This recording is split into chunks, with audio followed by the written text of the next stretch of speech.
All right, peace, peace. Peace and Black Power family. This is Divine Prospect of Kingdom Harbinger Ministries here in Sodnetta Studios, Black News 102. And I'm going to show you guys a very, very, very interesting presentation. This is some preliminary work that I put together. And the reason why I did it is because I wanted to help drive a lot of the momentum with this previous event that went down on Sunday. And it was supposed to be a debate against Saru Sutanseti, Young Pharaoh, against the Amun Ra squad. It didn't happen. But one of the claims that came up, and it was a point I heard Ankh make and a couple other people make, was that if their Medu Neter was not deciphered, what is its impact on the ancient Hebrew ABJAD or any other Proto-Semitic alphabetic script? What is the influence if it was not deciphered? So the purpose of me doing this presentation is to show you guys that whether it was deciphered or not, how did this script develop? And that's very, very important for us to understand. So as y'all can see on the screen, I have a relief right there of the Medu Neter, the hieroglyphics, and underneath it, I have the ABJAD for the ancient Hebrew pictographic script or the Proto-Semitic script. And we're going to pretty much go into some of this information to see what we're looking at here and how one influenced the other. It's not the other way around, all right? Now, before I start, Saad, do you have a dry erase board? Because I know you had one time. No, I don't got it. Damn. All right, so I can't really teach like I want to, but I'll go through the presentation, all right? So we're going to start first with the first slide, all right? And before we start, I want to get a word from our sponsor. Is that okay? Let's get a word from our sponsor. Him and Khaled Mann. Wait. I need to plug it into something. You ain't got a speaker? Bring it over here. Okay. No. You know what? What? Just give me that. Can you give it to me? The video? Yeah, I can give you the video. You got it in there? Yeah. Yeah, just give me the video so when I put it up, I put it on there. Okay, cool. All right, but I'm going to play it and I'm going to go through it. I just want Sai to hear it. Right. This is very important, all right? Put the mic right there, too. Okay, yeah, that makes sense. All right, let me know if you can hear it. All right. All right? Give me the mic, yeah. Where's your mic at? It's right here. All right, good. The science feed and the so-called Jews, I say so-called, not in mockery, Brother Dominic. I'm not playing to any cameras. They are the so-called Jews because we are the true Jews, the true Hebrews, the true and real Israelites. Right has been stolen by them. We are the true ones that fulfill Bible prophecy and scripture. Isn't it a fact that you know by throwing out those terms you're guaranteed press coverage? I'm not throwing out terms. I'm fighting age-old enemies, and I'm planting seeds in the minds and hearts of the youth and the masses of my people that we will not make the same mistakes again. As they say in the so-called Jewish community, never again, never again. What happened in your life that gave you your personal experience, your perspective on Jews in your lifetime? Study, experience, living, studying the teachings of Dr. Yosef ben Yaakov, studying the teachings of Dr. John Henry Clark, studying the Most Honorable Elijah Muhammad, Minister Malcolm X, the Honorable Marcus Mosiah Garvey, and Dr. Louis Farrakhan, Dr. Barashango, and Browder, and Akbar, and many others. There are volumes of material, and even studying the book called The Secret Relationship Between Blacks and Jews, a book that thick with nothing but so-called Jew historians and scholars who explain their role in the black or the African Holocaust. Do you have a Jewish friend? No, sir, I do not have a Jewish friend. I am the black Jew. I am the black Hebrew. I am a member of the family of the black Hebrew Israelites. But if you're asking me, do I have a white so-called Jew friend who is not in that line of Semites, so I can't be anti-Semitic? Did you know that there are Semites in Africa? Did you know that there are Semites in Asia? That there are some Semites so black and purple black and beautiful? Next slide. That was an old. You see this? You see this? You see this already? I didn't even start. Next slide. Let's get into definitions. Oh, before we get into definitions, I have my brother Reggie here, and my brother Reggie's a scholar. So, brother Reggie, if you don't mind, I just want to put you in few seconds, can you please answer what decipherment is?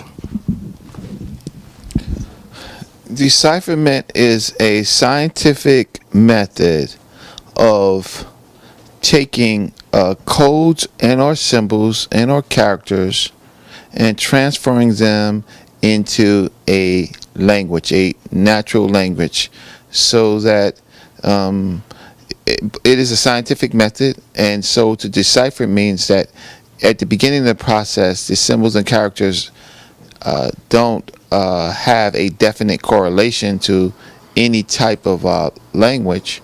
So then when something is deciphered, then we know those symbols or codes or signs correlate to something that we can build a language off of. Okay, excellent. Thank you, Brother Reg.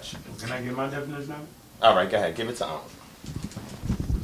Decipherment is the relationship between the script and the language. I'm gonna say it again. Decipherment is the understanding of the relationship between a script and a language. That's decipherment. Cool. All right. All right, I appreciate that. So can you move back some? I want to get in front of the, I want to get right here so you can get me. Move back just a little, no, move back just a little bit. Yeah, a little bit, and I'm going to move up there. Okay. All right, thank you for that. And these are some good students here, so, you know, you're going to get some good information out. Okay. So let me get to the next slide. All right, so we're going to define some terms before we move forward because definitions are very important. So that way we're working together with the same definitions or the same meanings. Semantics has to do with the learning or understanding of the meanings of certain words and terms. So we don't want to play a game of semantics. We want to ensure that the audience understands these various terms as I move through the presentation, because this is very, very important. Now, I don't know if y'all went into any definitions when y'all was doing the presentation. You did? Okay, cool. Because this is always a good way to start, all right? So decipherment in philology. Philology is very important. You have the word philos from the Greek, which means what? Brotherly love, Philadelphia. And then you have logi, which comes from the Greek word logos, which means what? Speech, utterance, or the study of. That's what we give it the connotation of. Is a discovery of the meaning of text written in obscure languages or scripts, which are almost always ancient. It's an action to transform a cipher text into a plain text by an authorized party. My brother Reggie over here has a degree in computer science. When you look at coding in regards to software, a lot of code is encrypted. Okay? And if you want to look at the binary or the basic root of a code, you have to decrypt it. And it's the same thing with hard drive. Hard drives can be encrypted or decrypted if you want to conceal information. So this has to do with decrypting something as a third party that was encrypted by the initiates of an exoteric society or upper class, all right? Philology is a study of language and written historical sources. It is a combination of literary criticism, history, and linguistics. It is more commonly defined as a study of literary texts and written records, the establishment of their authenticity, and their original form and the determination of their meaning. A person who pursues this kind of study is known as a philologist. Me personally,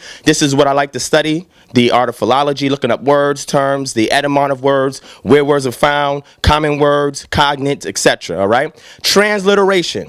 Reggie, do you know what transliteration is? You should know what transliteration is, right? All right, transliteration means to write or print a letter or word using the closest corresponding letters of a different alphabet or language. And we're going to get into that in a moment. An ABJAD is a type of writing system where each symbol stands for a consonant, so has a phonetic value, leaving the reader to supply the appropriate vowel. So even in the Mejunecha, we're dealing with an ABJAD. When we're looking at the alphabetical characters in the Mejunecha, we're dealing with an ABJAD, all right? Because we know that there's really no quote-unquote vowels, and this is something that Ankh pointed out yesterday in his presentation, all right? Abecedarium. Do y'all know what an abecedarium is? No. Abecedarium is an inscription consisting of the letters, Yes. Yes.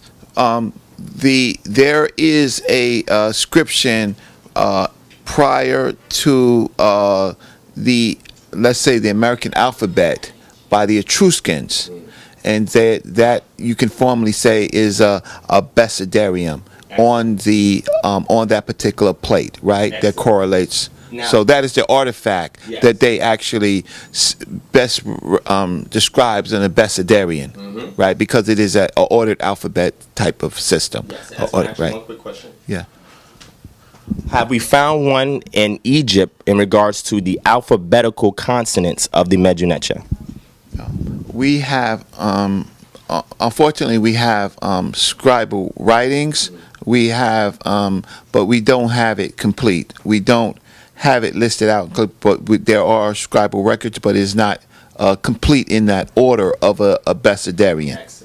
All right, that I know. Reggie knows his stuff. Okay. Reggie's a student and a teacher. All right, excellent. Thank you for that, Reggie. I appreciate that. All right, so let's move forward. All right. So an abecedarium is an inscription consisting of the letters of an alphabet, almost always listed in order. Typically, an abecedaria or abecedaries are practice exercises. So typically when a scribe is kind of sharpening his tool to pretty much understand language and script, more so script and language, and incising that script into onto a papyrus, into stone, etc., into a wall relief, a stela.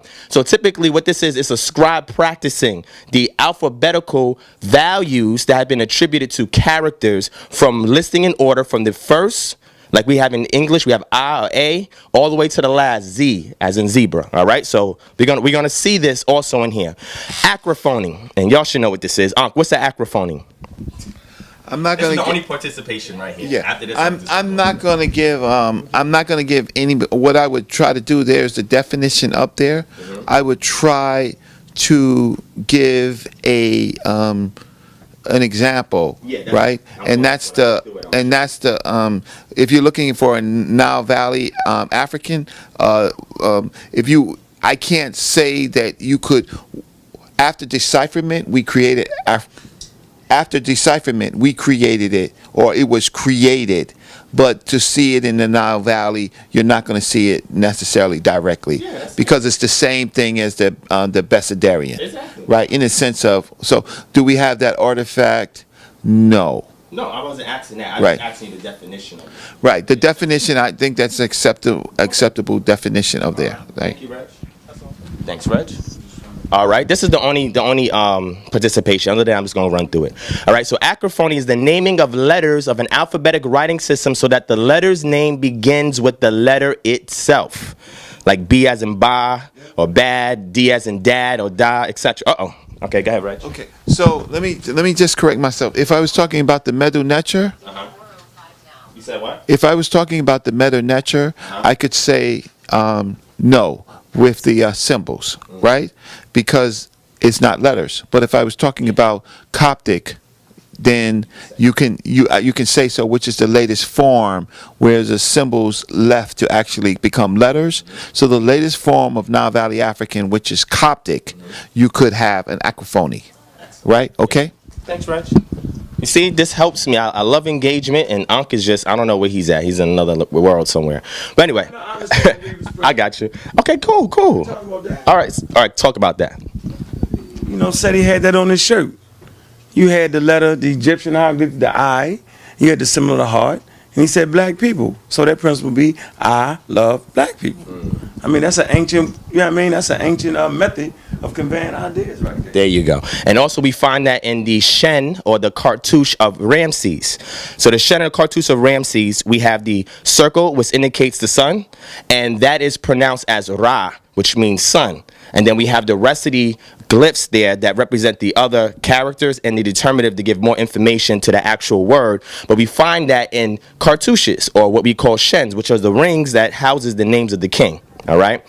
So the rebus principle in linguistics, the rebus principle is the use of existing symbols such as pictograms purely for their sounds, regardless of their meaning, to represent new words. Many ancient writing systems use the rebus principle to present abstract words, which otherwise would be hard to be represented by pictograms. All right, excuse me. All right, so let's move forward because I'm going to show a couple of things. But this is for Ankh right here. I want Ankh to see this. It's only a couple of slides, Ankh. The lack of Proto-Sinaitic alphabetic development by the Phoenicians. So we're told that the Phoenicians were the one that developed the Phoenician script by means of the Proto-Sinaitic script. So I have a question for Ankh. Ankh, can you give me any source citation for any excavational dig in the area of Sinai where we see Phoenician people living who would have been acquainted in regards to the so-called Proto-Semitic script? Oh, not at all. We can go to the Temple of Hathor, the turquoise, right? And they're Phoenicians. No, they're not at all. They're Asiatics. They might be Canaanite speakers, as a matter of fact. And they adopted the alphabet to the Meta-Netra. And the debate is, was Egyptian scribes did it, or did the Asiatics do it? I say you would have to know and be able to write the script to be able to do such an adjustment like that. Or to be familiar with it. Right. You got to know. You can't just be a raggedy dude. Pop up and start, putting that like that. So these people seem to be kind of learned in the Meta-Netra. Okay, but we know for certain that they're not Phoenician. Nah, I never knew that. Okay. Oh, you didn't know that? No, I didn't know. I didn't think they was Phoenicians. Okay, good. That's crazy. Who says that? Reg? Some people say that. In the conscious community, they say that. Okay, well, there's a couple of things going on here, right? There's a lack of, proto-Sinaitic, so alphabet. So, you know that proto and Sinaitic means hypothetical, It's right? proto. Yeah. Yes, okay. Yeah. So, that goes for languages. No. scripts. okay. So, one of the earliest scripts in that area, like written. Don't give too much of it. Okay, so right now I'm outsourced.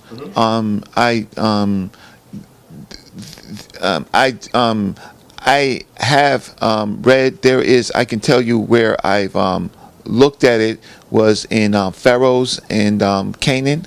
I think it was Pharaohs and Canaan. It was a recent exhibit where they talk of this of the possibility. Not to say that they were Phoenicians. They definitely will not say that they are Phoenicians, but the fact of the matter is there's a search going on to say where did these people get it. So I don't know where you're trying to say that it was developed by not the Phoenicians, but by the Canaanite people. Semitic people in the area of the Levant. Okay, so I see where you're going, right? So I'm just going to make a notation, okay? But I see where you're going, All right. Thank you. I appreciate that. All right. All right, so let me move forward so I can get through this. I don't want to be here too long. All right. So, the first thing we're going to read is a book by Toby A.H. Wilkinson called Early Dynastic Egypt. And when we read this here, this paragraph here, it says the most important factor behind the new pattern of interregional contacts is likely to have been the rise of the Lebanese littoral, okay? And in particular, the port and the hinterland of Byblos as the new focus of Egypt's trading interests, all right? It is likely that the establishment of regular trade from Byblos made the import of goods from southern Palestine redundant and brought Egyptian tides with the region largely to an end. The Byblos region can now provide Egypt with all the raw materials it required, both those previously obtained from southern Palestine and other products, notably cedar logs. We know cedar logs was something that the Egyptians would go and they would either sail on the Mediterranean or they would go into the coastal plains of the Levant and they would trade with the Phoenicians and more particularly Byblos in order to get these cedar logs that they would use in temples, etc. All right? Is that correct, Reg? Unc? It's just yes or no. That's common. Yeah. All right. So what I'm saying is the Egyptians traded with the Phoenicians, and they went specifically to Byblos to get the cedar logs that they would use for temples and other items or artifacts that we find in ancient Kemet. For boats. Boats too. That's where they got the lumber for the boat. There we go. And for temples too. All right. Also add something about Byblos. Byblos. Byblos was a piece of shit. It was nothing. What are you talking about? He added his money into it and made it a trading port. So let's not forget. That's not true. Mesopotamia was trading with them as well. No. Thank you. Okay, good. All right. Oh, cool, no problem. All right, got you. All right, let me move. Yeah, I got you. Yeah. He's not paying attention. Yeah, Reggie taking notes though. Keep it in your mind. All right, let's move forward. All right, so the point I'm trying to make in regards to this is that if we have trading that's taking place, typically you have what's called a lingua franca, or you have a commercial script that you utilize in order to document transactions. All right, and this is very important to understand and to note. Okay, so I'm gonna show you this. If the Egyptians were trading with the Phoenician for all these years, they would have developed some form of lingua franca, whether it was a verbal language, but also a script to document transactions so that people can keep a record of what was purchased, what was paid, who owes who, etc. So 2,000 years almost. And for some reason, we don't have a lingua franca script between the Phoenicians and the Egyptians for almost 2,000 years. Lingua franca script. What's your point? Explain it. You're about to find out. Let's move forward. What's the point? You're about to see.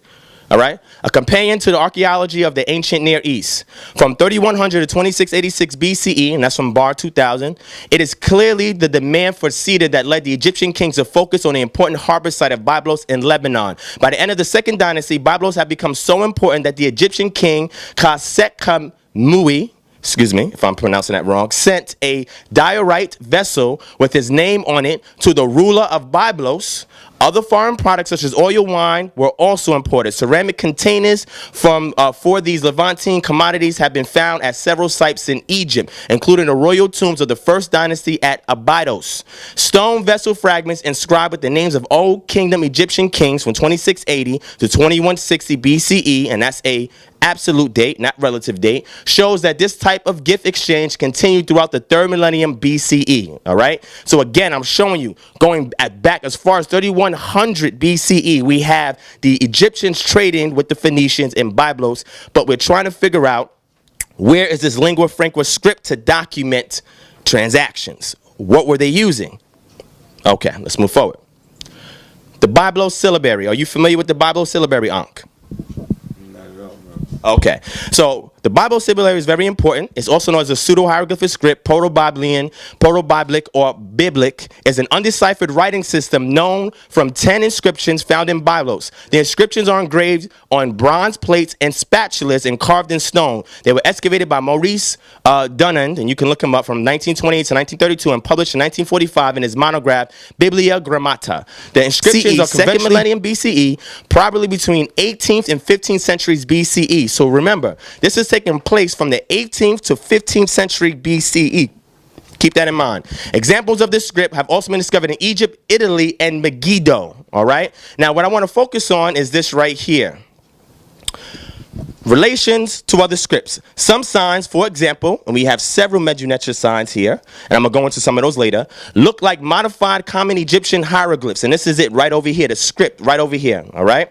It says, but there are many others which do not. Hach in 1990 points out that many of the signs seem to derive from Old Kingdom hieratic rather than directly from hieroglyphic. It is known that from as early as 2600 BCE, Egyptian influence in Byblos was strong. Byblos was the main export harbor for cedar wood in Egypt, and consequently there was a considerable Egyptian merchant community in Byblos. Thus, it is probable that the syllabary was devised by someone in Byblos who had seen Egyptian hieroglyphs and used them freely as an example to compose a new syllabary that was better adapted to the native language of Byblos. Just as in neighboring Ugrit, a few centuries later, a cuneiform alphabet was devised that was easier to use than the complicated Akkadian cuneiform. This is very important because during the trade between the Egyptians and the people from Byblos, we have a situation where the people from Byblos are trying to copy off the Egyptians and create a script. But the problem was this script has not been deciphered and it is not intelligible because they've taken years to try and decipher this thing and have no clue what the hell it is. So that's going to show there may be a degree of illiteracy amongst the Byblos, the people from Byblos, or that the people from Byblos was writing a script that they had learned either from the Egyptians and they was combining it with Semitic scripts or Semitic languages. So now we have a aggregation of language and scripts that are going on here within the region of Byblos, and these people are not even able to create, listen to this, not even able to create any kind of literary poems and prose and all of these things after having years and years, almost 2,000 years of trade with the Egyptians, and yet and still, unfortunately, we have this. So we got to figure out if the Phoenicians were so great, and the Phoenician was the one responsible for what we call the Sinaitic script that turned into the Phoenician script, because they say the Phoenician script comes from the Sinaitic script, which came from the what? Egyptian hieroglyphics, or what we call the Medu-Neter. Unfortunately, this is what we're left with. It was nothing intelligible, and number one. Number two, it's undecipherable, and number three, we don't have any real literary works with this type of script. It's just a bunch of script that's written in several things, and they have no clue why it was written. Were they practicing? Were they literate? Were they semi-literate? We didn't know. So now we're going to figure out how the proto-Sinaitic, and we call proto-Sinaitic, or the Sinaitic script, made its way into Canaan.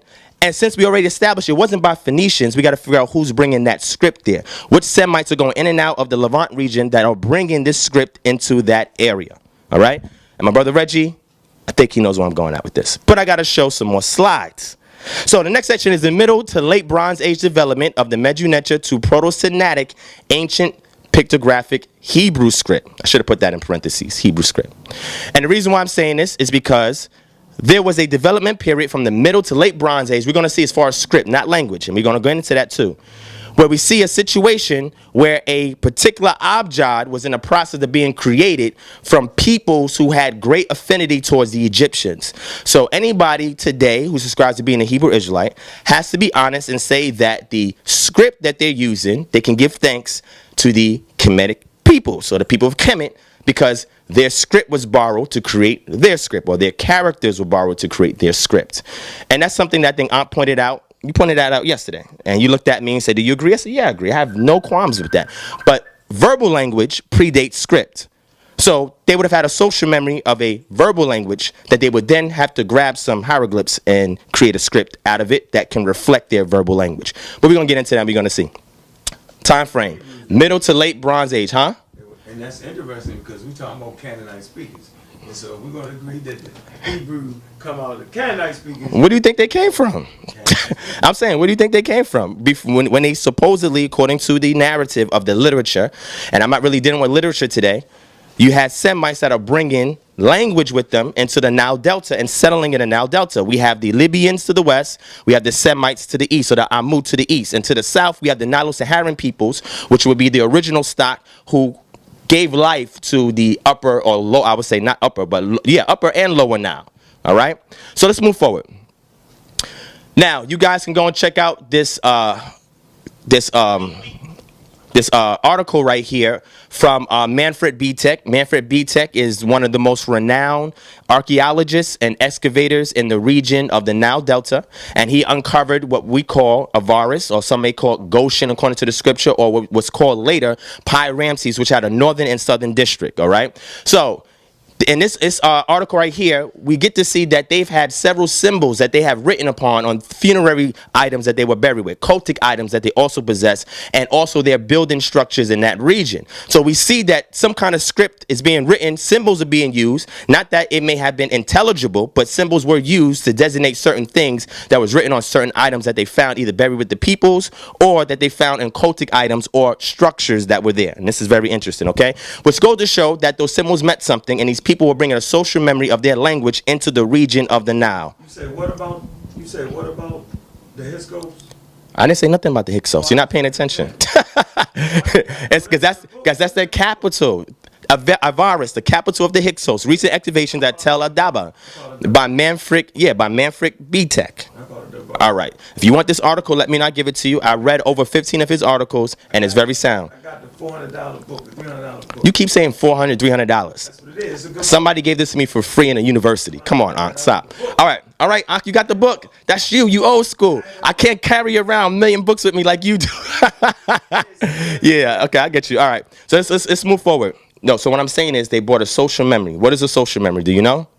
Yeah, absolutely. What's a social memory? So say, like right now, Mm-hmm. a social memory of slavery, but it's documented.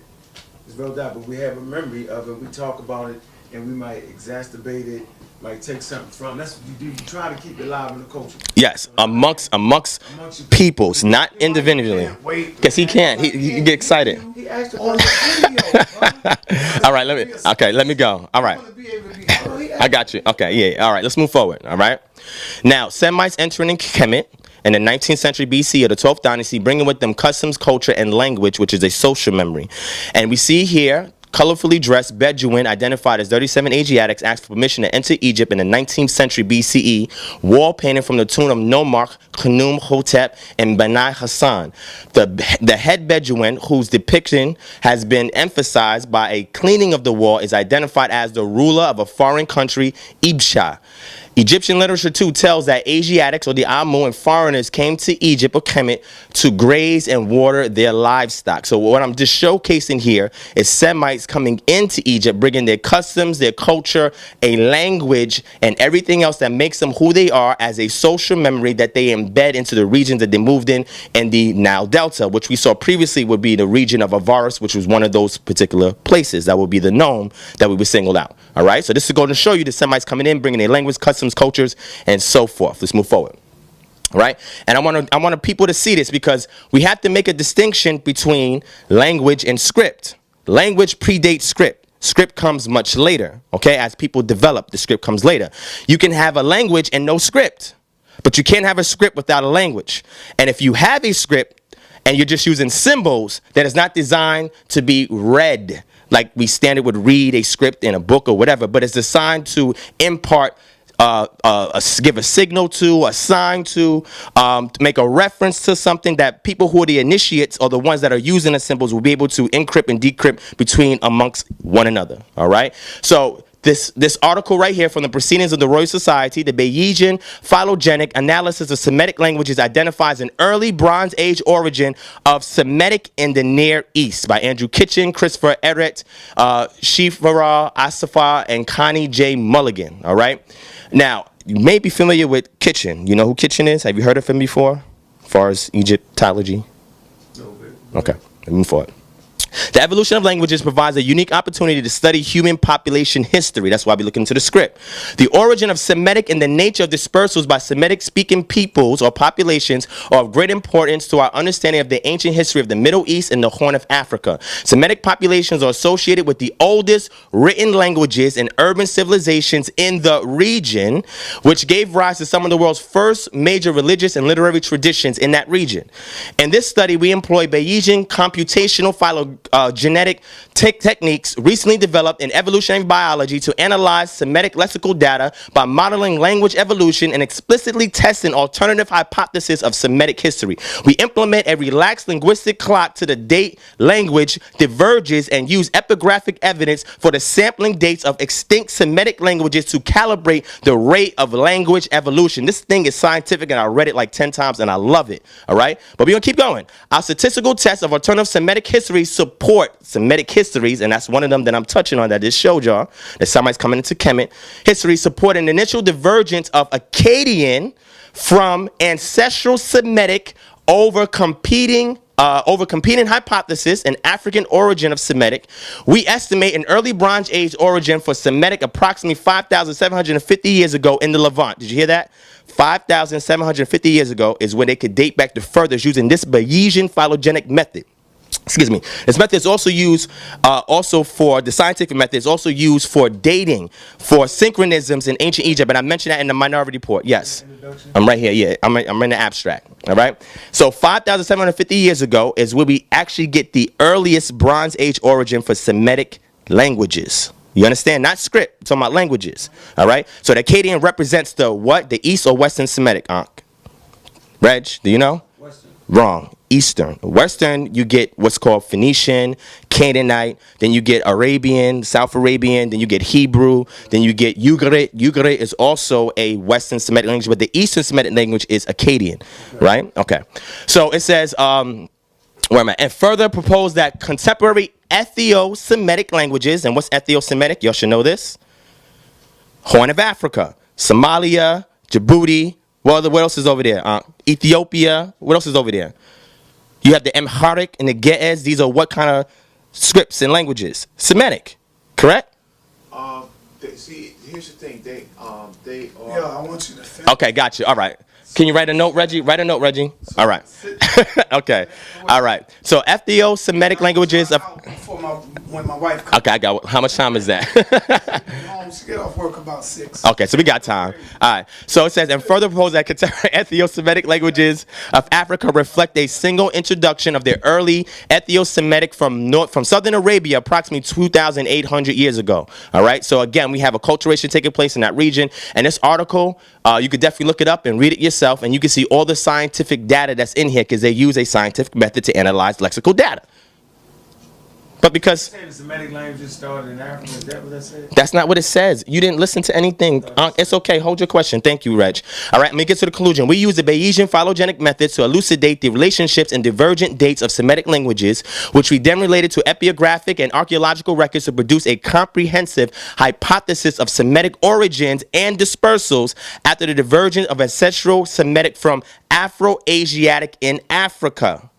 Afro-Asiatic in Africa. Follow me, Ankh, all right? Wait till the end. We estimate that Semitic had an early Bronze Age origin in the Levant. Got it? Okay, in the Levant, followed by an expansion of Akkadian into Mesopotamia. Central and South Semitic diverged earlier than previously thought throughout the Levant during the early to middle Bronze Age transition. And Ethio-Semitic arose as a result of the single, possibly Aksumite, and y'all know what Aksum is, introduction of a lineage from southern Arabia to the Horn of Africa approximately 2,800 years. Furthermore, we employed the first use of log BFs, and if you don't know what that is, you got to read this, to statistically test competing language histories and provide support for a Near Eastern origin of Semitic. Our inferences shed light on the complex history of Semitic, address key questions about Semitic origins and dispersals, and provide important hypotheses to test with new data and analysis. So, people can't say that I'm bringing pseudo work because this right here is actually something that professors go and they look into in order to get their data, all right? So I say this because I'm trying to show people that the language of the Semites that came into Egypt already had their verbal language. Now, they may not have brought a script with them, and we don't see until like the New Kingdom where we see the Akkadian cuneiforms that go back and forth between Akhenaten and his vassal kings in Canaan. But we talking about way before that. They already had a verbal language coming into the Levant. Into Egypt, settling in Egypt, and then later on, when Semites are leaving out, they're bringing a script with them that reflects the oral language that they already had. So for people to say that Semites that was in Egypt, they learned all their languages from people in Egypt, that's not true. The literacy, yes, but as far as the verbal language, no. And according to this, we have the data, the scientific method that analyzes this using lexical data in order for you to get the Bayesian phylogenetic method. He's laughing. You see how disrespectful that is? Let me move forward. I'm not beating you up. I'm beating up people in the community that make the, pseudos that make this stuff. All right. So it goes, no. It goes both ways. I got to finish this. Let me get it through. You follow me, Reg? Okay. Okay, I got you. All right. See, because that's, wait, hold on. I can't run through this. All right. Verbal languages is distinct from and representative by script. And I think I already went through that, but I'm going to read this. I went through that. That was the wrong slide. So that was a slide for what I just spoke on. This is something separate, all right? And this goes into this is called the history of Syria, all right? Now, why is this important? Huh? I like the Thank you. I'm going. I'm flowing. Yeah, I'm flowing. I like the way it's Yeah. All right. So we saw Semites that were coming in during the 19th century BCE, during the 12th dynasty, coming in, settling in the region of Avaris, which you saw the excavation report by Manfred Betek. They're bringing a social memory of customs, culture, and language with them. And now we have exoduses of Semites that are leaving out after they've already acculturated with the native Egyptians, or Kemetu, or Kemeti, however you want to say it. And now with that, they have some degree of knowledge in regards to the scripts that's used, because in Egypt, we have mostly for a lot of priestly duties in temples, we have the hieroglyphics, and then we have for administrative and business, we have the hieratic. Now, people who would be in the area of, let's say, I don't know, let's say Luxor or Thebes, or let's say if we go further to the north, we go to those nomarchs, nomes, not nomarchs. Nomarch is a governor over one of the nomes. We have a situation where we have Semites that are working all throughout. For example, Middle Kingdom. Middle Kingdom, we have the temple of Lahun, right? What is Al-Kahun?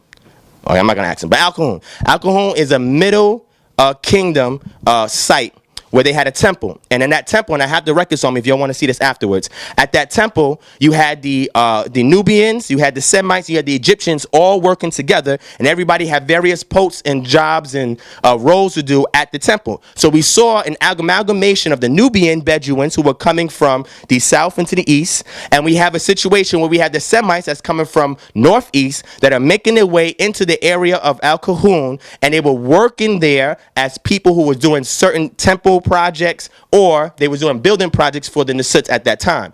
So the reason why I'm bringing this up is because when we read this section right here, it's going to sum up what I was trying to tell you.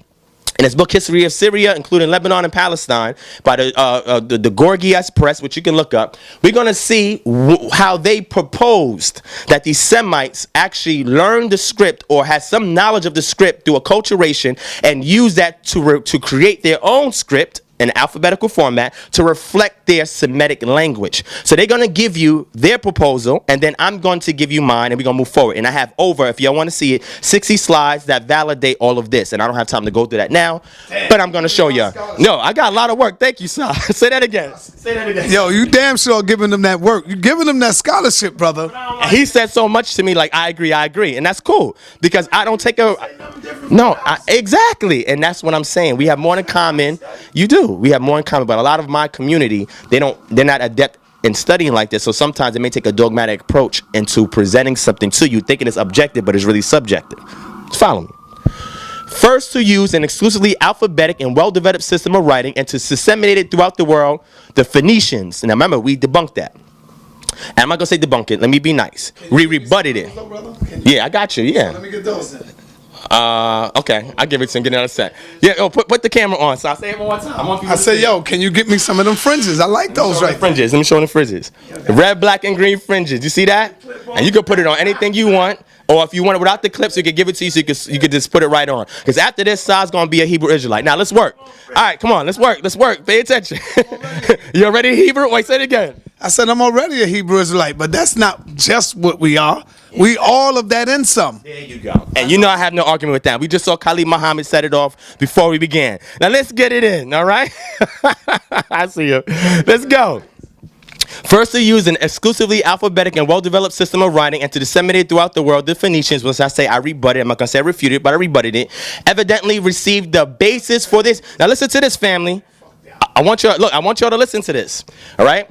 It says, the first to disseminate the alphabetic and well-developed system of writing throughout the world was the Phoenicians, they say, evidently received the basis for their system from Egyptian hieroglyphic sources through Sinai. We just said that the Phoenicians were not in the Sinai region in order to create the Sinaitic script. So somebody or some Semites from Egypt, leaving out of Egypt, or having an exodus out of Egypt, are bringing with them a script that then was adopted by who? The Phoenicians. And the Phoenicians took that script and brought it throughout the world because they were maritime sailors who were bringing merchants, and they were doing works with Cyprus, with the Minoans, with the Aegean Sea regions, with Egypt, etc. This is important, family.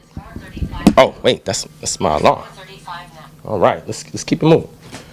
Follow me. The hieroglyphics were originally pictures of the objects that they were meant to designate, but had developed phonologically 40 signs which were consonants. The conservative Egyptians, however, never went as far as using these consonantal signs by themselves. The signs therefore remained of little significance until toward the end of the 16th century, when some Canaanite captive or workmen in the turquoise mines of Sinai, too ignorant, this is what they're saying, I disagree with this, but they say too ignorant to master the complexities of Egyptian. He's laughing, but I got an article that's going to wipe that out. It says, can you follow me? I need you to stop laughing. I need to get through this. Too ignorant to master the complexities of Egyptian hieroglyphic characters, ignore the characters altogether, and use the consonantal signs. All right, it says, the scene was modern Sarabit el-Qadim, the pillars of the servant. To the consonantal signs, he gave Semitic names and values. He took, for instance, the sign of the ox head, not caring what ox head was in the Egyptian language. Remember the title of this lecture.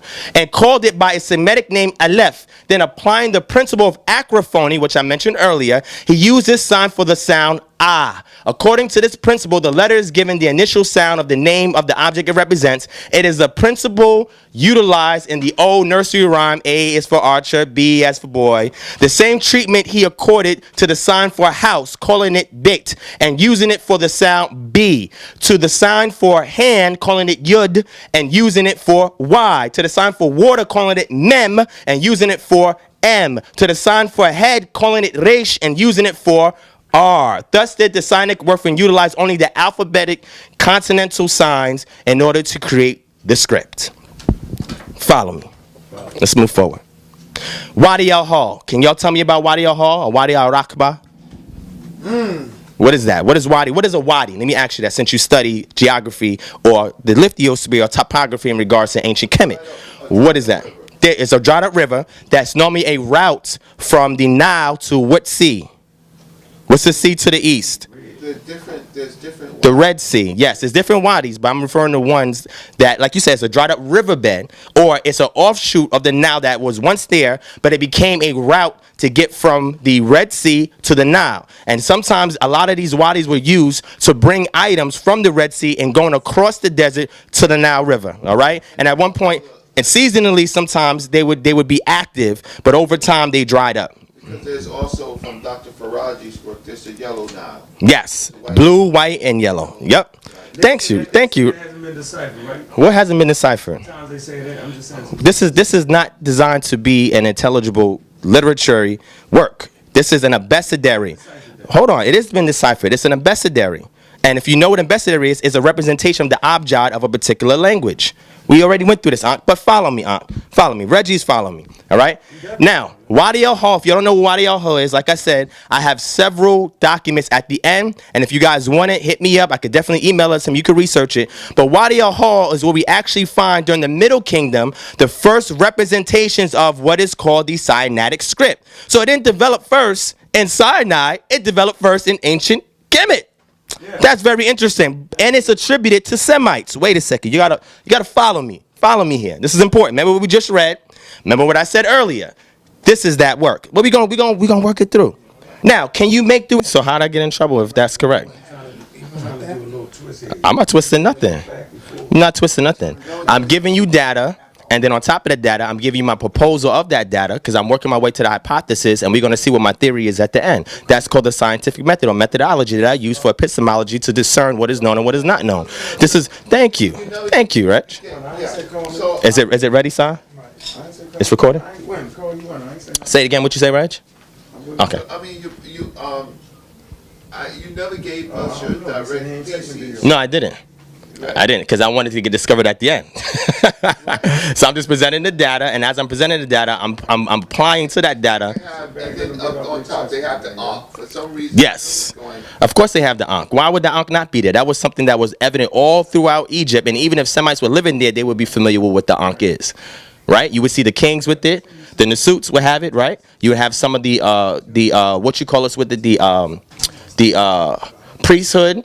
Will have the Ankh, or be familiar with the Ankh. And if these people were amongst these elitists, they will be familiar with this. Or if they're walking and they're looking at stelas, if they're looking at wall reliefs, they will be familiar with what the Ankh is. So I'm not scary or spooky when it comes to seeing the Ankh in regards to the development of this script. When I just said that the credit has to be given to the ancient Egyptians in regards to the alphabetic script that was utilized for the Semitic reflection or reflectory, as a reflectory of the Semitic language, using this script that they developed from what? The Medunetia, or what we call the hieroglyphics, but also we're going to see the hieratic also had an influence on this, because this is not accurate in regards to the Medunetia hieroglyphs, because the Egyptian scribes were very meticulous in how they incised into the stone. These were great grand masons, all right? The people who are using this did not have the same tools that those Egyptian scribes had, and at the same time did not have the same education as those Egyptian scribes. So therefore, you're going to see a sloppy reflection of an abecedary for things that they will look or see in the walls or reliefs or stelas in ancient Kemet. No, I gotta go through this. If you want me to go back through anything, take a note. No, you said something interesting. You were just saying how the education level might not have been in par. Yes. Okay, why would I disagree? No, I'm just... Can I work, Reg? I mean, not Reg, Ankh. All right. Can you take a note for him? Can you just, because Reggie's right there really taking notes, man. And I don't know what he's doing. Oh, for your, okay. So let's move forward. Cerebit El Kadim inscriptions. Now, Ankh brought this up yesterday, but I want to see how familiar he is with this stuff. All right? Now, okay. So first we're going from Wadi El Hall, and we're moving our way to Cerebit El Kadim. Now, do you know where Wadi El Hall is? Yeah, that wadi that was dried up. Now that's going towards the west, not going towards the Red Sea region. But if you don't, I'm going to show it to you. All right. Now when we start looking at this, we're seeing the same typographic or epigraphic, same epigraphic incisions that we seen at Wadi Al Hall is making its way towards the southern region of Sinai, southwest region of Sinai. So it goes from the Wadi El Hall, which is in Middle Egypt, from the Middle Kingdom, making its way all the way to the south of Sinai. Interesting. All right. And here's a few images of it, fam. You can go back and research it. I don't have time to redo my scholarly articles, but go back and research it. What I'm showing you guys is migration. What I'm showing you guys is an evolution. What I'm showing you guys is a direction from one locale to another in regards to a script. Let's move forward. Now, are you familiar with Sinai 351? Are you familiar with that inscription? No. All right. So, Sinai 351 at Cerebit El Kadim is JE 52514 if you always want to look it up. This is Ptah enshrined. You know who Ptah is, right? Okay. And Ptah is spelled in the Medunetia with a square, with a mound underneath, and with a what? Rope-like symbol, right? Twisting rope. That's Ptah. P-T, and you had that hot sound, which is the circular rope symbol, all right? Ptah is inscribed, the royal scepter, right? And now what we're seeing here is the Sinaitic script. This is Dynasty 18, circa 1480 BCE. This is what has been dated. Sinai 351 speaks of the Nile and how it had swollen to over twice its normal level and inundation after the year had changed. This catastrophic event caused the cultic shrines and the watering troughs to become unclean due to contamination from silty river water, Dr. Petrovitz says. And you're going to find out who this guy is, and you can look him up. And he's one of the people that helped to actually decipher what we're looking at right now. So he wasn't the actual person who was excavating, but he was the one that was deciphering this because he knows Semitic languages and so-called Afro-Asiatic languages. All right, let's move forward. Dynasty 18, 1480 BC. Let's move forward. Sinai 357 inscription, a Besaderi. So we got another Besaderi now, because we saw one in where? Wadi El Hall, and now we're seeing one in the Sinai region. And it looks similar, but now we're seeing something that's being formulated to look more like something. So now as time is passing, these Semitic scribes are honoring their skill as far as writing, as far as drawing, because now this shows that at some point they intend for this to be a literary script, something that's intelligible, something that's readable, but you see the development taking place from Egypt first to the Sinai, and we're going to see it make its way into Canaan. But remember, the Phoenicians were the ones, supposedly, that took this script from the Sinai region and brought it to all the known world. Now, you see, you find a lot of errors, because the problem is, a lot of times, people are so objective, they don't want to get credit where credit is due, but that's another story. All right. Inscription on rock surface from Mine El of Cerebit El Kadim. Now, question, what was the Egyptians mining for? Well, before we get that, copper, turquoise, all right, and turquoise was mostly near the Timna Valley, which we're going to see. So the Egyptians, okay, let's say this. After the fall of the Bronze Age, because what two items do you need to make bronze tools? You should know this. Do you need to syntax to make bronze? Tin and copper. You should know that. How you don't know this? And you're supposed to be African, Egypt, and this is what Egypt were using during the Bronze Age. They had routes to the Mesopotamia and routes in the Aegean Sea and Mediterranean Sea where they were doing trade to get these items. And then the collapse that occurred in 1177, which brought in 1200 to 1177, which brought in the Iron Age 1. It was a collapse that happened. Catastrophes of various kinds. The sea peoples, earthquakes. You had trade routes that was cut off. So many things were occurring that broke up the trade routes, and now the Egyptians had to find something else for their metallurgy. Plagues. All right. Plagues. Now he's saying plagues. Now I didn't say all of that, But I'm just saying, all right, let's move forward. I didn't say that. That's Reg. The vertical line reads, and it gives you all the, it gives you the transcription of what this is. And the horizontal line reads SM, MR, RB, Albright, etc. Now, in Hebrew, if I was making this out, I would say this is a Aleph, this is a Shin, this is a Hey, this is a Shin, this is a Gamel, this is a Shin, this right here is not in use, this is a Mem right here, this is Aleph, this is a Lamed, so this will be Al in Hebrew, and this right here would be a Beit, this would be a Mem, this would be a Lamed, this right here would be a Kaf, this right here would be a Mem, this is undecipherable, this may be a Pe, this is the Aleph, this is a Mem, this is a Resh, this is a little undecipherable, and this would be another Beit, and this would be another Beit, or it looks almost like the mound or the T, which we get in ancient. Come here. Sinai 357 is Cerebra El Qadim, and it was a variety of scripts from the 18th to 15th century BC. So according to the epigraphical studies that they applied, or analysis that they applied, the carbon dating that they applied, the paleography that they applied, they was able to date it from this range period right here, about 300 years, all right, that it developed, okay? But again, Wadi al-Ho predates it, or it starts around the same time, Wadi al-Ho, and then we see more of a development as it's developing in that region over time. And we know the Shashu peoples were also in that region as well. All right, because if we go to the Shashu people, that's towards the east of the Sinai. That's where you have the Timna Valley. That's where they were mining for turquoise, and that's where they had the temple to Hathor at. All right, so let's move through. All right, so we got past this. Sinai 375A inscription, Ahes Samech.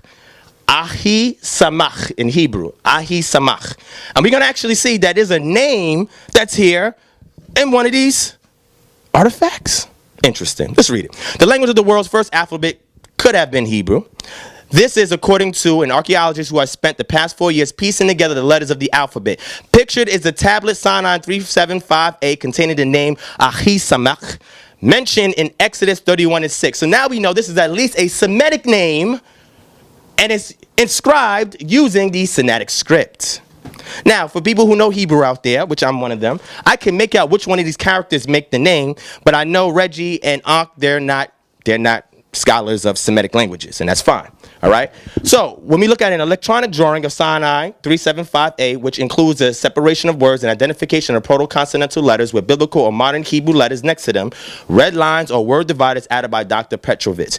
Shemot, or Exodus 31:6 says, and behold, I myself have appointed with him Aholiab, the son of Ahisamach of the tribe of Dan, and in the hearts of all who are skillful have I put skill, that they may make all that I have commanded you. These were the masons that was with the Semites according to the literary work. Now all of a sudden we see his name inscribed in something. Maybe he was practicing somewhere before he left out. I don't know. I'm just proposing it. But we're going to see. Hello, focus over here because you're getting worked. Now, you see it. Okay. Thank you. Okay, sorry. Because, Sana's the moderator. Now, how many times has a Hebrew actually got you intrigued in doing some work? You don't really get that. But no, Reg, hold on, Reg. Look at Reg. No, Reg. No. Yeah, we see it. Yeah, we see it. Okay. All right, Reg. Reg know a little something, just like I know a little something of the hieroglyphics. We're going to see that next. But we're going to get into this. No, it's not. Well, hold on, Reg. All right, Reg. Let's get into this work. So in Hebrew, if we're looking at Ahai Samach, we're not going to take out the vowels like we would if we was looking in the Medunetter of something that was, let's say, a shen or a cartouche. And we will look for the consonants. So in Hebrew, this would be what? This would be a aleph. This would be a hey or a hit. This would be a samach. This would be a mem. And this would be a hit. Now, if we're looking here, we have some of these symbols. We have in aleph the a, the hit, the samek, the mem, and the kaf. Interesting. Or Hebrew would be final kaf in Hebrew. But let's keep moving. Maybe I'm bugging out. I don't know. But this was around 1480 BCE, or maybe a little later, earlier, give or take. And Dynasty 18. Who was ruling in Dynasty 18? Because y'all should know this. Who started the rule in Dynasty 18? You could say Amos. Amos, when he drove out the Hyksos. Really, but Otep, his mother. Okay. After secondary. Yes. Then I don't mean to cut you off, Reggie. Yes. But who was the dynasty, what lineage or what name was the dynasty most familiar with? No. Thutmosid dynasty. Thutmosis. Okay, Thutmosis 1, 2, 3, 4. When we look at the dream stela, etc. Now, gotcha. But you know, I got to know some Egyptian history, culture, language in order to make these assertions. I got to know something. So I just want to show that I'm with y'all on this. Let's move forward. Sinai 361 inscription. Moses. Oh, y'all need to look at this. Hey. We found the word Moses. Son, you see this? Look. Yeah, hell yeah. Let's work. Now that I got your attention, let's get it in. Now, look, pay attention. Look over here. Look, side. Look over here. And look. All right. So look, Sinai 361 inscription, Moses. Let me go find Moses. A photo, Sinai 361, located in Cairo Museum. This photo contains the name Moses, Mem, Shin, the two fullest letters on the smaller fragment of the inscription at the bottom of the first vertical column. And as we see in the Giza calendar, what does the scribe put his name? At the lower right-hand corner. That's interesting. We're going to see that. That is a signature hallmark of Semitic scribes. What? Moses was the scribe. Whether he's a scribe or not, his name is there. Whether that is the one that we're talking about in the literature or whether that's a Semitic name that somebody got from being in Egypt is something different. But yes, it's right here. It's right here. I'm going to show you. Mem and Shin. I'm going to show you. Moshe. All right? So hold on. Follow me. And look. Wait, sir. And this happens circa the same time that I say the Exodus occur, which is 1446 BCE. Let's work. I need you to follow me a little bit. This is just my proposal for my preliminary data that I'm going to write my article for, and I'm going to show you the Egyptologists I'm going to submit it to and the other biblical archaeology I'm going to submit it to. I got pictures with them. I'm going to show you. I don't play with this. This is real work. Let's go. So, I got to do this because I got to amp this up. So look at this. An electronic drawing of Sinai 361, and y'all can look this up, which includes the separation of words and identification of proto-consonantal letters with biblical or modern Hebrew letters next to them. Dr. Petrovich's translation of Sinai 361 is, our bound servitude has lingered. Moses then provoked astonishment, and it is a year of astonishment because of the lady. Interesting. So we see right here, Mem, Shin, Moshe. There's no vowels. We have Moshe here. And it's at 1446 in Dynasty 18 where I propose that the Exodus occur, or Exodus of Semites, and it was not 2.5 million. Y'all can go back on Kingdom Harbinger Ministries. I have a lecture up that's called Re-examining Exodus 12:37, how many Israelites actually exit out of Egypt, and it's not 2.5 million, 3 billion. That's ridiculous. That's not true. I mentioned this on the Minority Report, but you can go back to my channel and check the whole lecture out. But let's move forward. Shemot 12:37, now the sons of Israel, and this is actually the actual text that I deciphered, transliterated, and translated. Now the sons of Israel journeying from Ramses to Succoth, about 600,000 men. That's wrong. It shouldn't say thousand. It should say clan of men on foot, or the infantry, aside from Mitaf, or the little ones, are the ones that take little steps. All right. So Moses is here, 1446, Exodus 12:37. It all lines up. But this is just coincidence. I'm not saying this has anything to the literature. All I'm doing is show you the archaeological record, and I'm showing you how the literature is playing on the archaeological record. Let's move forward. Who were Moses, Aseneth, and Ahasamach? And my man Reggie knows who Aseneth is. Looking at Sinai 115, other inscriptions found in Egypt, Dr. Petrovich came across a number of distinctly Hebrew words. These words included the naming of 3 figures mentioned in the Hebrew Bible. Aseneth, where did Aseneth come from? Aseneth's daughter Polypera. And that's from where? Egypt. Yeah. Okay, so it's an Egyptian name, right? Yeah. Aseneth, we're not so sure. Potipera, yeah, is. Right. And Aseneth will be his daughter. So she could have been attributed to her because she was Joseph's wife, and they probably gave her a title name or some kind of name to represent her character, because that's what they do. No, I got you, Reg. I got you. All right. It says Aseneth was the wife of Joseph. Ahisamach was the father of Aholiab, according to Exodus 31:6, Exodus 35:34, and Exodus 38:23. And we know that he was a mason. He was somebody that was writing, doing work. He would know how to inscribe things. And his name was mentioned on Sinai 3:7 375a. Moses, who led the exodus of the Israelites out of Egypt and across the Red Sea. This is what they say. I'm not saying I subscribe to that or not, but this is what whoever wrote this says. According to the Bible, was mentioned on Sinai 361. Now, whether or not that took place or not has no bearing in what it is, and I'm showcasing to you because I'm not mixing the literature with the archaeological record. What I'm doing is trying to combine elements of both to understand the anthropological mindset behind the Semitic scribes who put together the text. In 2012, Dr. Petrovich was conducting research at the Egyptian Museum in Cairo when he found a tablet called Sinai 115 from 1874 BCE. Look this guy up. He is heavily accredited. These Sinai tablets contain what is widely considered the world's first. Okay, cool. So you saying that you can't get data from white Egyptologists? But yet somebody mentioned James P. Allen yesterday, and I'm going to show you a picture of me and him. All right, let's go. So these Sinai tablets contain what is widely considered the world's first alphabet, but the language remained a mystery. What drew me to Sinai 115 is the first place, and this is what he's saying, is the first place is that I followed an archaeological trail that led me to identify several specific biblical figures in the epigraphical record, the same thing I'm saying. On the table, Dr. Petrovich claims the words Hebrew was written. The word Hebrew is written there too? Oh yeah, and we got that work. So let's keep moving. He used the symbols from the tablet to piece together a rendering of Hebrew script that he took into the field and used it to identify individual letters.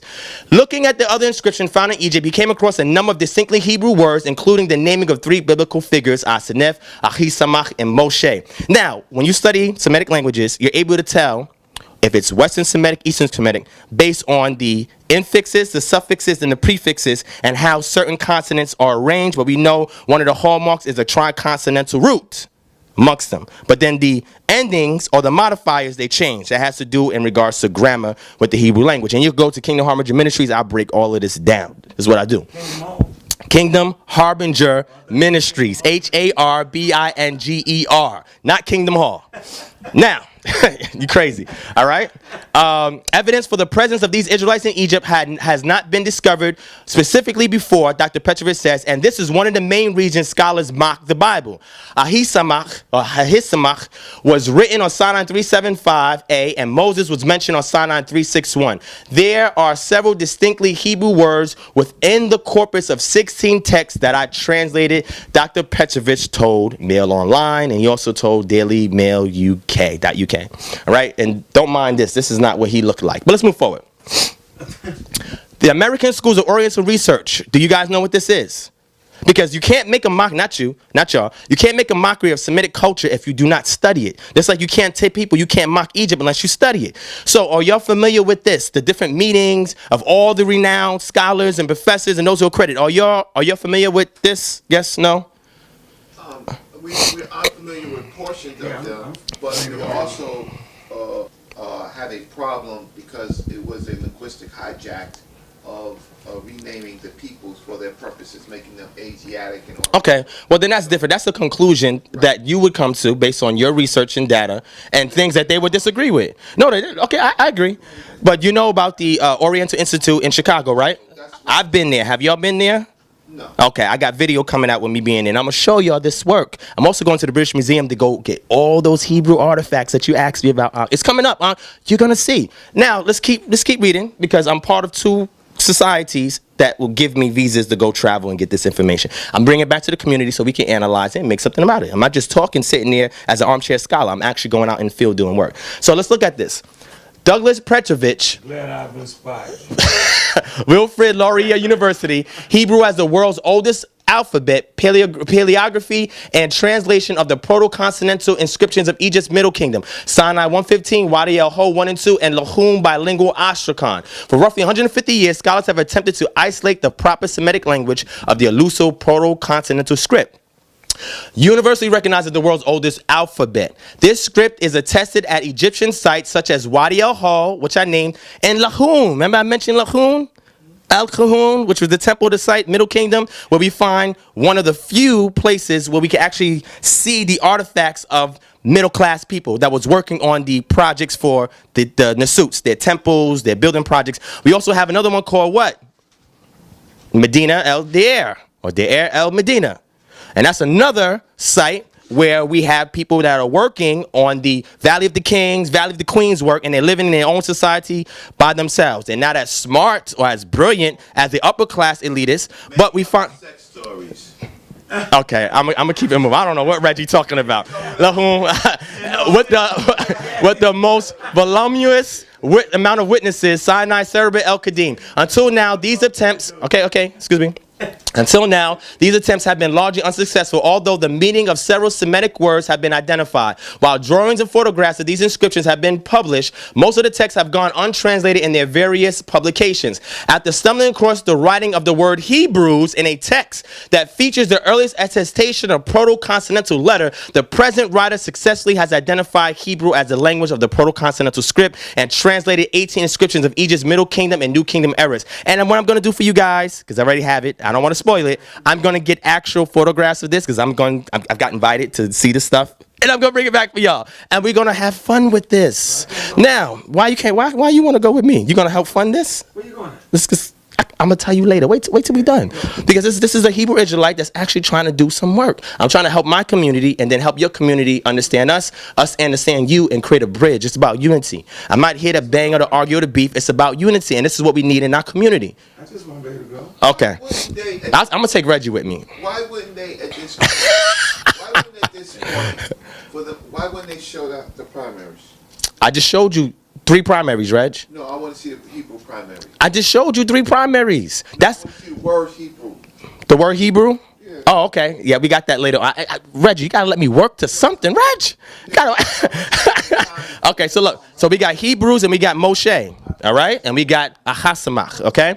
Now it says the present writer successfully has identified Hebrew as a language of the proto-consonantal script in Christians of Egypt's Middle Kingdom and New Kingdom eras. Middle Kingdom, as far as the text says that the ancient Israelites entered in during the Middle Kingdom period, and my proposal is that they exited out during the 18th dynasty. Now, let's keep moving. Herbert Grime actually proposed in 1923 that Hebrew is the proper language behind the script, but he could not prove this conclusively because he transcribed some pictographs inaccurately and did not know all of the letters of the first alphabet. This presentation will include electronically generated drawings, paleographic observations, and translations of the proto-consonantal Hebrew inscriptions that date to the Middle Kingdom, Sinai 115, 1842, Wadi al-Hol, 1834, Wadi al-Hol again, 1834, and the ceramically dated Lahum bilingual Ashokar. Now, when we go to Deciphering, the Philae obelisk is what? What 2 scripts is on the Philae obelisk? The Philae obelisk that they use in concert with the Rosetta Stone to decipher the Meganetcha. Cleopatra, and what's the other name? Ptolemy. All right, now wait. So it was hold on. No, listen, follow me. It was a bilingual text that helped you to decipher one and the other, correct? Now at Lahun, we have the bilingual text that helps us to decipher what it is that he's proposing. And remember, this guy's from the chairs that's supporting him is from Johns Hopkins University. Now, I spoke to them when I went to the ARCE convention in Atlanta, and I'm going to show you some images from that. And I spoke to these people, so it's not like I'm just telling you this and I haven't spoken to them. I'm going to show you the pictures. Okay, well, I'm just saying. Okay, so it says here, and the ceramically dated Lahum bilingual Ashokar. All of these inscriptions reflect grammatical conventions and orthographic. Orthographic means what? What is orthography? Writing, orthographic, writing, speaking, writing, words, like forms that are perfectly in keeping with an early form of biblical Hebrew. Remember I told you the purpose of them writing that was because they were trying to develop a script to write a literature. Bugging. All right.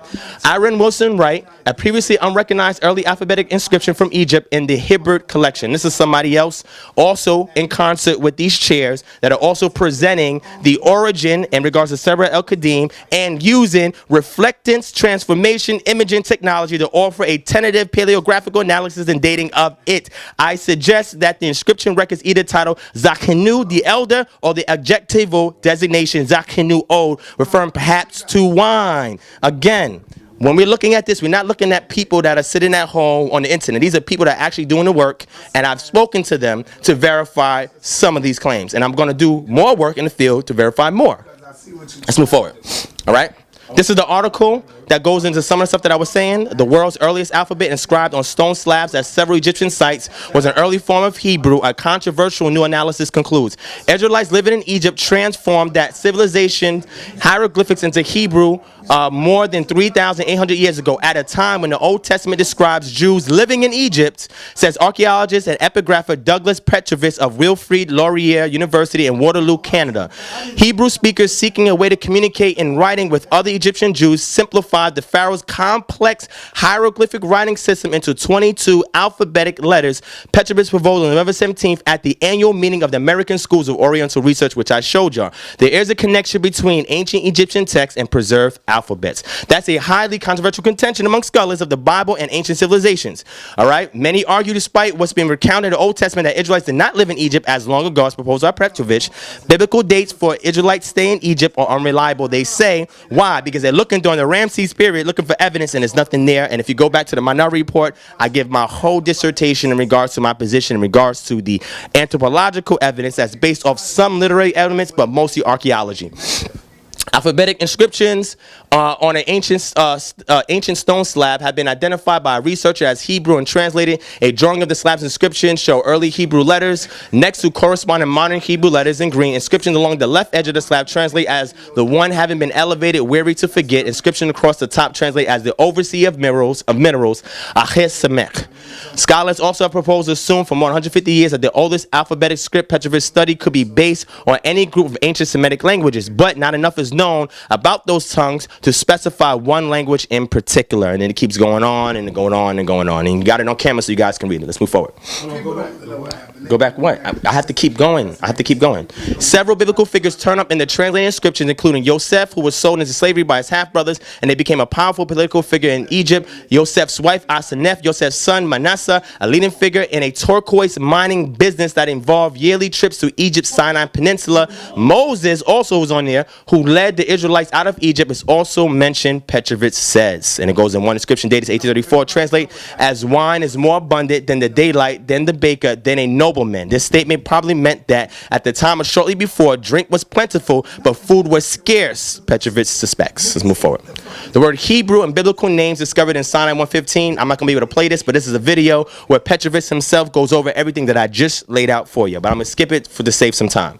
All right? Now, the so-called Exodus route for some of the Semites who are bringing what we saw into this region will go from the Wadi al-Halls or the wadis from this region, moving up towards the Nile Delta, coming from the Nile Delta to what is called Succoth, and from Succoth made their way over to the Timna Valley area, which was ran by the indigenous Midianites or the Shashu peoples that reside in the area Seir, Paran, and then down here to the real Mount Sinai that I proposed in Minority Report. You guys go back and see based on the archaeological record and some elements of the literary text in order to create an anthropological ethnogenesis of these people. Yeah, I got you.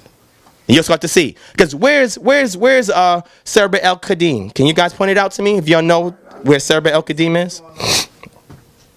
It ain't on the map. It is on the map. It's right here in this area. Same place that the Israelites journeyed is where we start to find these inscriptions over there. So let's move forward.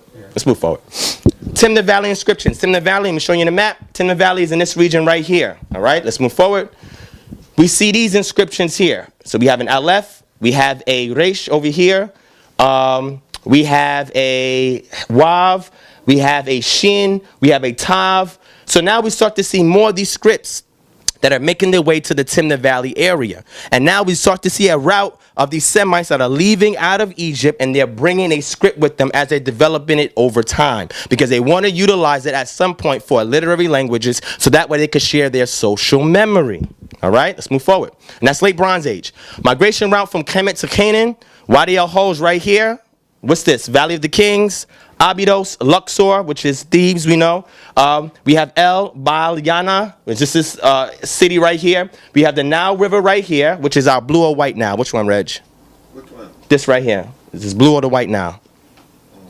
Wait, let me look. Yeah. You see what Thebes is in Luxor? Valley of the Kings. Is this the blue Nile or the white Nile? Blue Nile. Blue now, yeah.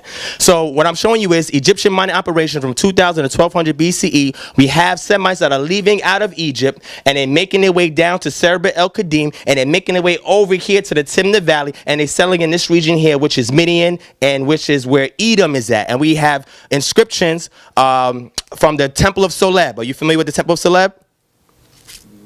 Okay, are you familiar with Ramses III and him speaking about the wanderers or the Amu Bedouins that were moving their way in there because they was looking for places to water their cattle and so forth? They mentioned the Shashu peoples, and they also mentioned these Amu peoples from this region making their way into Egypt, taking the same route that I just showed y'all, which is the route of the so-called Exodus that we see in the literary text. Yes, you did, of course. They allowed them. You're right, it wasn't their place. So let's move forward. What do you say? You want to go?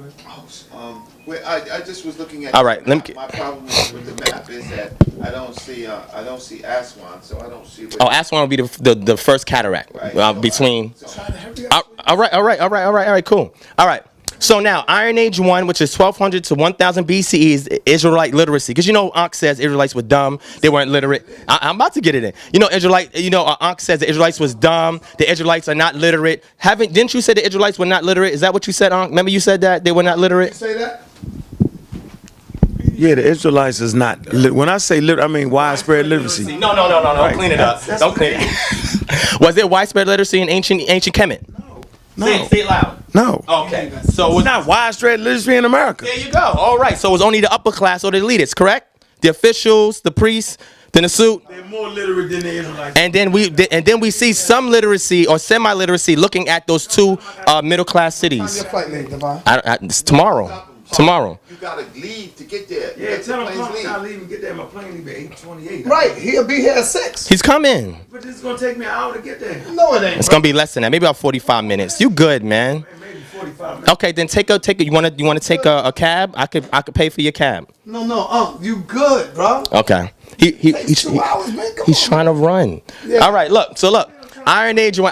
I'm just messing with you. Look, focus over here, please. Iron Age 1. What did I say caused the disruption between the Bronze Age and the Iron Age? You say what?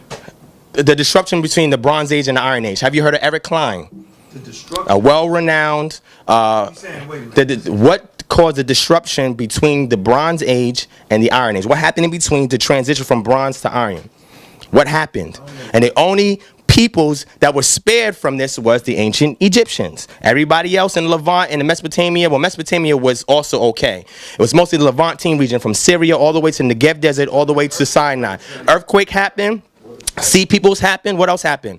Trade routes came off. Famines happened. And what led up to this period? What intermediate period did we have that coincides with the end of the Bronze Age going into the Iron Age? What intermediate period in Egyptian chronology? Which one? 1, 2, or 3? You're trying to say 2? There you go. Thank you, Reg. Okay, so we're back to the plague. Reg, you keep saying plagues. I didn't mention plagues. Reggie, take notes, Reg. Let's move. All right. Iron Age 1 literacy. Have you heard of Sata Itzbet inscription? Have you heard about this inscription? Yes or no, Reg? No? Ankh, please look real quick. I'm sorry. Have you heard of this inscription? Okay, y'all gotta do this. You gotta do this research, not you. He has to do this research before you bang on Hebrews, because I'm telling you, what I'm giving y'all is just an abridged version of all this work that I have. I just can't put everything in one. Okay, I got you. All right. So look, when we start to look at this, we see the same things that we find where? Wadi El Hall, Serba El Qadim, and Timna Valley. Now we're starting to see this same script on a slab in the region, excavation region of Izbet Sarta, and it has the same characters that we see in the Sinai area. Interesting. But we want to know what peoples were responsible for this. Was this an Israelite site? Was this an Israelite site? Okay, let's move forward. An alphabet from the days of the judges by Aaron Dembski and Moshe Khashavi. Sidebar, the 4-room house found at Izbet Sarta. Who was responsible for the mud brick 4-bedroom house structure in the Levantine region? What sites did they show up in most notably? What you talking about, Pyramid? No. Not in Egypt, in the land of Canaan or the Levantine region. Who was responsible for the emergence of this type of structure? The woman? No. Archaeologists? No. I mean people.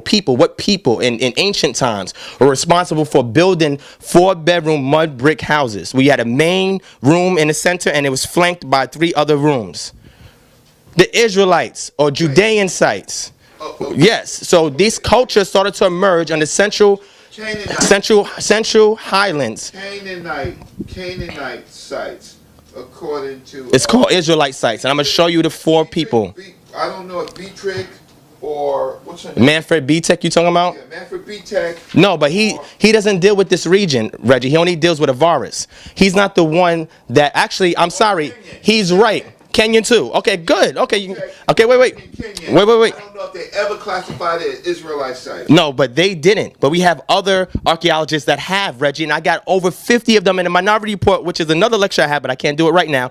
But you will see. I have all my references, Reg. I don't play games with this. Okay, look. So we got to see. At a site called Isbet Sarta, now believed by some scholars to be the biblical Ebenezer, a recent excavation at Tel Aviv and Bar-Ilan universities have uncovered a small clay pot shard. Are you paying attention? What's pithos? Do you know what pithos is? Pithoi? Those are containers for what? All right.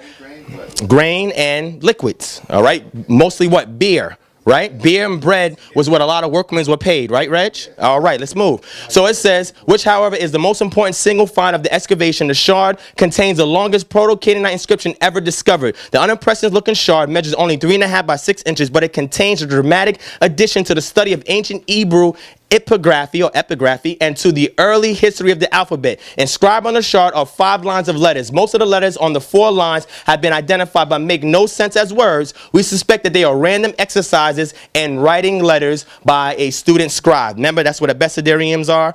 And look, the 4-room house found at Isbet Sarta. The 4-room Israelite house at Isbet Sarta. 2 people sit on the long walls, dividing the main space of the house into 3 rooms, which are perpendicular to the 4th foreground rule, which I just mentioned, because there's ethnic markers to identify various ethnogenesis or cultural emergences of peoples.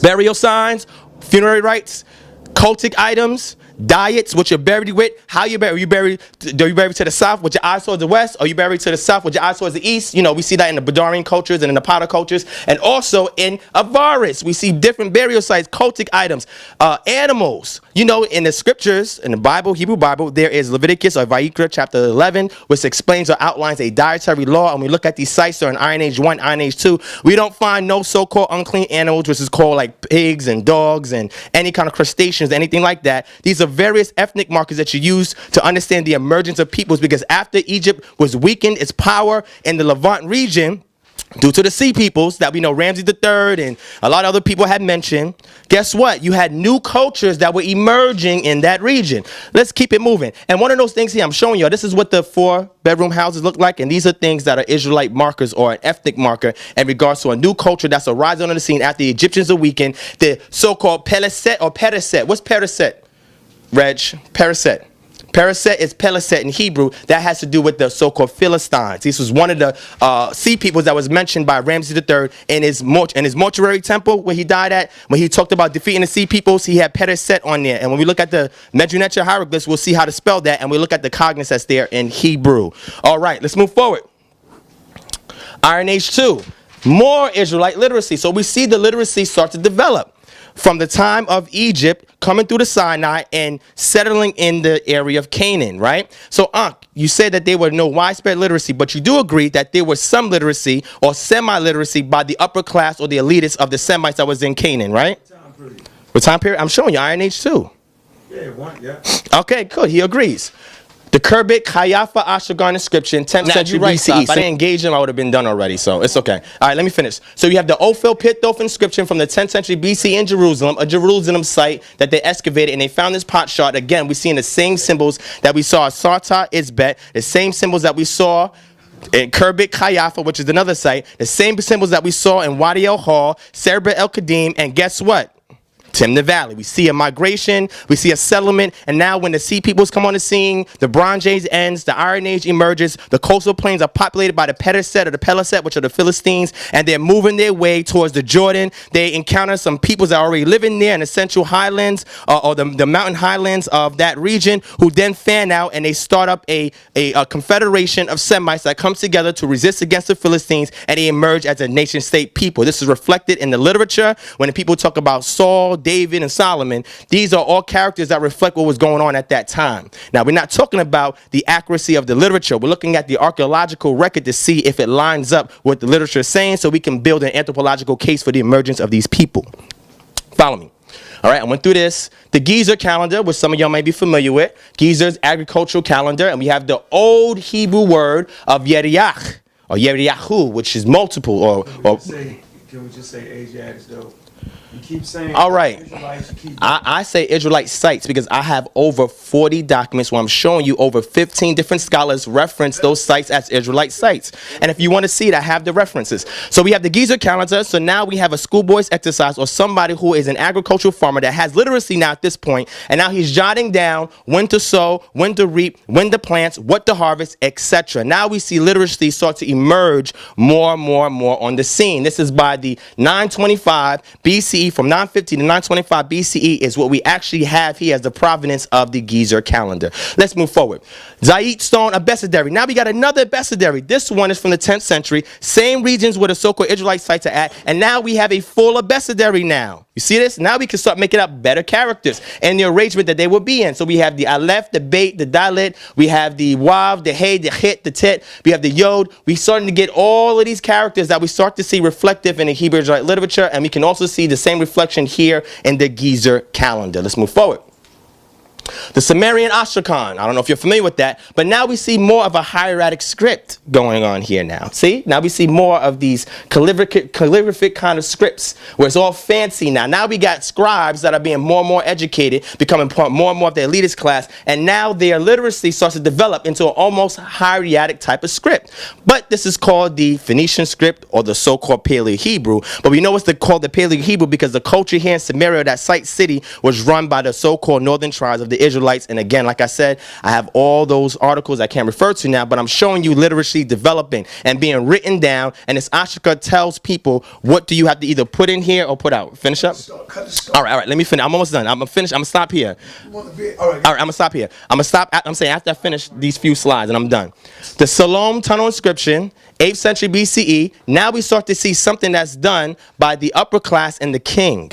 Now we see more literacy by scribes, and now this particular epigraphical artifact right here was sanctioned by the king of Judah. All right, so now we see that the king and the monarchs are involved, the oligarchy of the priesthood is involved, and now we start to see real intelligible writing now on epigraphs, on artifacts that now we can say reflected development from what we saw from the quote-unquote development of a mixture between the hieroglyphics and the hieratic script coming out of Wadi al-Hul, making your way to Serba el-Qadim, making your way to the Timna Valley, making your way to the land of Canaan, and then emerging on the scene as a nation state of people when you're threatened towards the east from the Philistines or the Peliset Sea peoples, and now you're emerging on the scene as a nation state of people from the Central Highlands, fanning out, and now you're establishing an ethnogenic society. Let's move forward.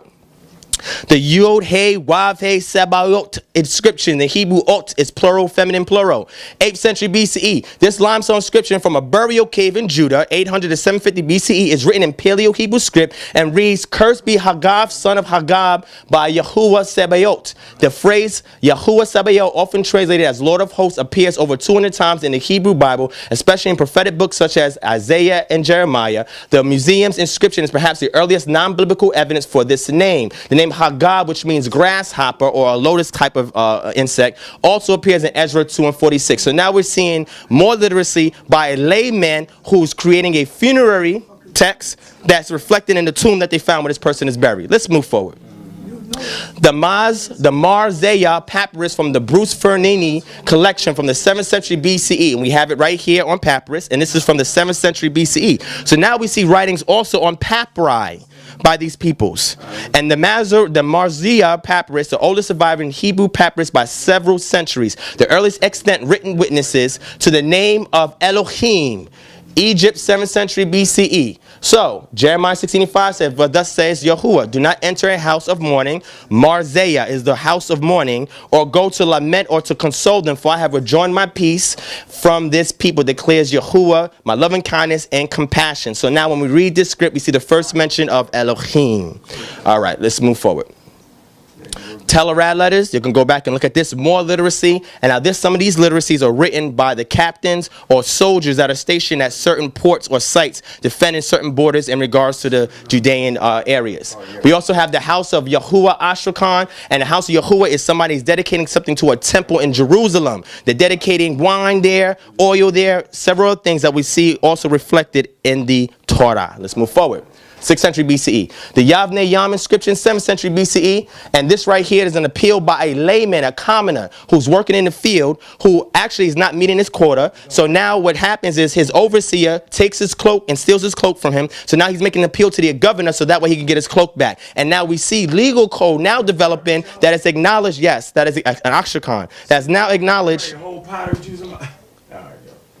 Okay, so you want me to show you over 200 Ashrakans that is in ancient Egypt? People carrying pottery shards to people with letters. Come on, man. See, this guy, he keeps, you know what? I'm being easy now. I'm being easy on him now. Exodus 22 and 26. If you ever take your neighbor's cloak as a pledge, you are to return it to him before the sun sets. For that it is his only covering. It is his cloak for his body. What else shall he sleep in? And it shall come about that when he cries out to me, I will hear him, for I am gracious. So now we have a layman who is making an appeal to the governor because the overseer is mistreating him. Now we have a commoner who can now write the script and reflect a legal code that he's acknowledging because some type of injustice was done to him. And we start to see this evolve also in the literature that reflects these things that were happening in the region. To do it. Yeah, but this is what a scribe wasn't paid to do it, because in paleography we look to see how the script is written. This is not written as eloquently as we saw the other ones, such as the Solomon inscription, or here as the House of Yahweh inscription. Right.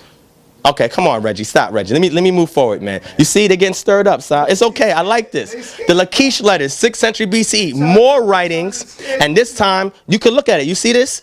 You see how nice this is written? In paleography, we examine that. We see the stems. We see the roots. We see how they parsed, right? We see how they separated from one another. The closeness, the dots that separates clauses and statements. Now we have soldiers, regular soldiers that are writing Ashrakans at 6th century BCE. That are writing. What's the joke on that? I showed you papyrus earlier. The Marzia papyrus. I showed that to you. You wasn't paying attention. Oh my. Okay, let's move forward.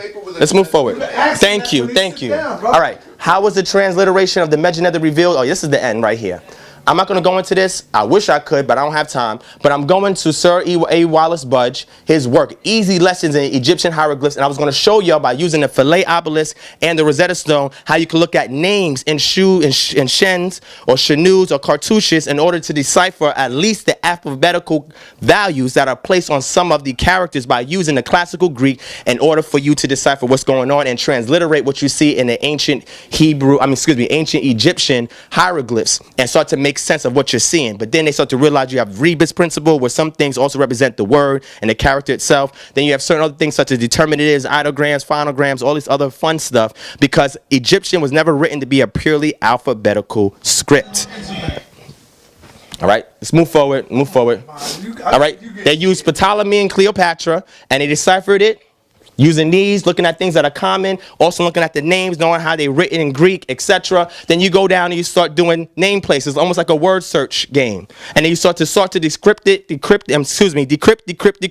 and now you start to look at it and start to understand what's going on here. And if you go forward, you get to see more of this work as they're getting closer and closer to deciphering, using Thomas Young, Champollion, and others. It wasn't just two; those were the two most prominent ones. And then we start to get to understand, oh man, you know what? We can transliterate this. Then we decipher, we understand deciphering, the transliteration, translation is what the Amun-Ra squad does, because when I watched over maybe 300 hours of Amun-Ra squad videos, and I think the main thing they were doing was not arguing decipherment or transliteration, but translation of certain texts. Is that correct? Up until recently. Up until recently? Up until recently, I've observed the Amun-Ra squad deal with decipherment. Decipherment too? Okay. Translation. There you go. I haven't seen none of that yet. So forgive me because I haven't seen that work yet. Come on. All right. That's it? All right. So this is the last screen right here. This is the last page. Alphabetic characters given phonetic value. So when we look in here, we see what is this called in the script? This right here. What is this called? Where we have a transliterated letter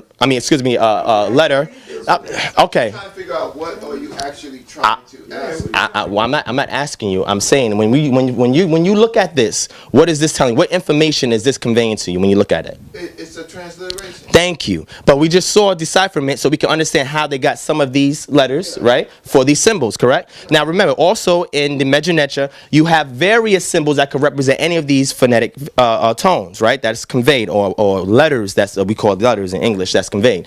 And I'm also showing here the hieratic script as well. So we have the hieratic script represented by these hieroglyphs here. And now we look here at the development of the ancient pictographic that we saw at the Sinaitic sites, the Paleo that we saw of the Israelite sites, and now the modern, which is the square script Aramaic that starts to develop. We start to see that how this influenced this, but you don't have to decipher this to develop this. And we learned that earlier, that you don't have to decipher this to develop this. And I'll give you an example. If we look at the feather ma'at, what phonetic value will we give that? Ma. Okay, phonetic value. Okay, phonetic value. What consonantal value would you give it? If I had to read I, you have I or Y. In Hebrew, it's the yod hand that would indicate Y, meaning that you have two different symbols, but they represent the same acrophonic. Huh? No, I would have to see it because you're saying All right, look, let me show you. That's not important. That's Okay, no, okay. So if you draw in the ancient Mejunecha, and I wish I had a board to draw it. If I drew, because we know par or per represents a house, and then we have the stem underneath, which is the a, per a. Yes. But if we look at the actual tent plan, where it goes like this, inside out, you have the h sound or the h sound. But in Hebrew, it gives the b sound, which means that if they were stealing this alphabetical script the same way the Egyptians knew it and encrypted it, then it would reflect the same way, but it doesn't. So that way we know that whoever developed this script did not have a full understanding of a lot of the phonetic values that was encased here in the Mejunecha or even in the hieratic script, but took certain elements that was reflective in their culture and they created their own script. okay. English and French. Okay, Reg. Okay, Reg. Got you. English and German. All right, cool. Come on. All right. All right, so we done. This is the Coptic. I was going to get into Coptic, but here's the summary. What's your thesis? So my thesis here, okay. Hold on, here's the summary. Okay, here's a summary. So summary, conclusion, and words of wisdom, which I'm going to read from there. Yeah, we're going to sit down. So the summary and conclusion that I was showing you is the proposal that there were Semites who brought a social memory by their customs, their culture, and a verbal language into Egypt. And after a while, living in Egypt for a while, these people gained some degree of literacy or understanding and seeing the Mejunecha or the hieratic script, and exiting or leaving out of Egypt, they brought this understanding from Wadi el-Hal to Serba el-Qadim to the Timna Valley to what we call Canaan. And in Canaan, we start to see the emergence of the Sartar Isbet in Iron Age 1. Then we start to see the Ophel inscriptions, the Kerbik Hayafa inscriptions. Then we start to see more inscriptions such as the Salome inscription, the Tel Arad letters. So what I'm proposing, and this is based on my preliminary objective thesis, I'm proposing that the literature is basing its information on a social memory that occurred, and what they're doing is they're giving it a literary flair to it by adding prose and poetry and certain things of that nature. So I'm trying to show you the influence on the literature based on the archaeological records that helps us to better understand the anthropological evolution or ethnogenesis of these people when they emerged on the scene during the Iron Age 1 period after the close of the Bronze Age. And I am done. Got one last thing to read and I'm done. All right, come on now. But I'm a build after I build with them.